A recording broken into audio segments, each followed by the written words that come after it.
Cerita dimulai di sebuah apartemen mewah. Seorang tamu datang dengan ramah, membawa angsa Phoenix spesial untuk keluarga Pak Guo.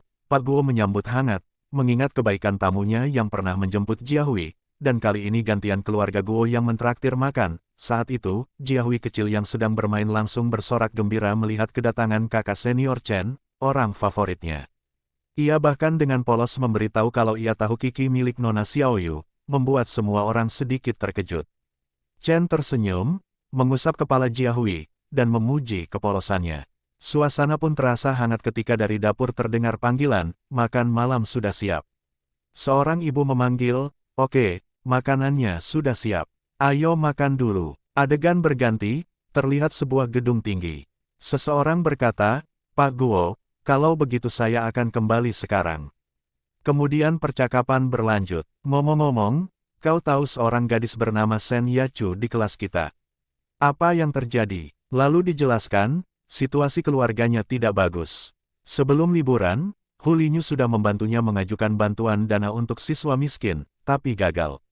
Sekarang dia terjebak di urusan komite Liga Pemuda. Kamu harus membantunya. Tokoh utama terdiam sejenak. Orang itu kembali bertanya, apakah ada masalah? Ia pun menjawab, tidak masalah sama sekali. Kalau begitu saya kembali dulu. Tanggal 8 Oktober suasana kampus mulai ramai. Para mahasiswa kembali masuk kuliah setelah liburan panjang. Di dalam kelas, Hansen dan teman-temannya tampak malas dan mengeluh karena harus kembali belajar. Tiba-tiba, pintu kelas terbuka. Lin Yu masuk dengan wajah marah sambil melemparkan sebuah amplop ke arah Hansen. Dengan nada tinggi ia berkata, apa maksudnya ini, Hansen? Hansen terdiam sejenak, lalu bergumam dalam hati. Kenapa amplop yang kuberikan pada Shen Yuchu ada di tangan Lin Yu? Hansen menjawab singkat, kamu tidak perlu tahu. Aku dan Shen Yuchu sudah sangat dekat, bahkan hubungan kami sangat intim. Mendengar itu, Lin Yu langsung naik pitam. Bajingan kau, Yuchu yang memintaku mengembalikan ini padamu. Hansen sedikit terkejut. Apa? Dia membukanya. Lin Yu menjawab cepat. Tidak, tapi aku yang membukanya. Hansen, di sekolah ini banyak gadis yang bisa kau kejar. Kenapa harus Shen Yuchu? Dengan tegas Hansen menatapnya. Memangnya kenapa kalau aku mengejar Shen Yuchu? Lin Yu mendengus. Kau memberinya uang 500 yuan.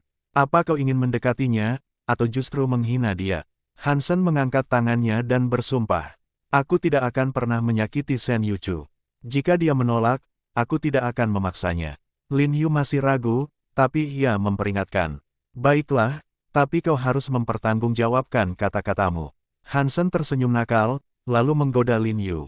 Kamu sendiri sepertinya belum pernah jatuh cinta ya. Mungkin aku harus mengenalkan seorang temanku padamu. Lin Yu langsung tersipu, wajahnya memerah, lalu pergi dengan kesal. Namun sebelum pergi, ia menyampaikan bahwa para mahasiswi merasa canggung dengan para mahasiswa. Mereka ingin mengadakan kegiatan bersama agar bisa lebih akrab. Hansen yang mendengar ide itu langsung tertarik.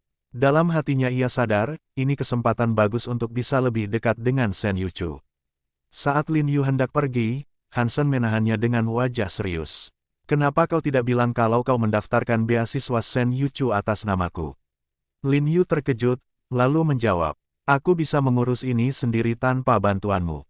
Namun Hansen menegaskan, aku tahu kamu punya harga diri, tapi ini masalah penting. Kita tidak bisa menundanya. Setelah kuliah, aku akan ikut ke Komite Liga Pemuda untuk memastikan beasiswanya segera disetujui. Lin Yu akhirnya mengangguk setuju. Sesampainya di kelas, ia langsung memberitahu Shen Yuchu bahwa nanti sore Hansen akan menemani mereka ke komite. Shen Yuchu terkejut mendengar itu, sementara hatinya tak menentu. Tak lama kemudian Hansen masuk kelas.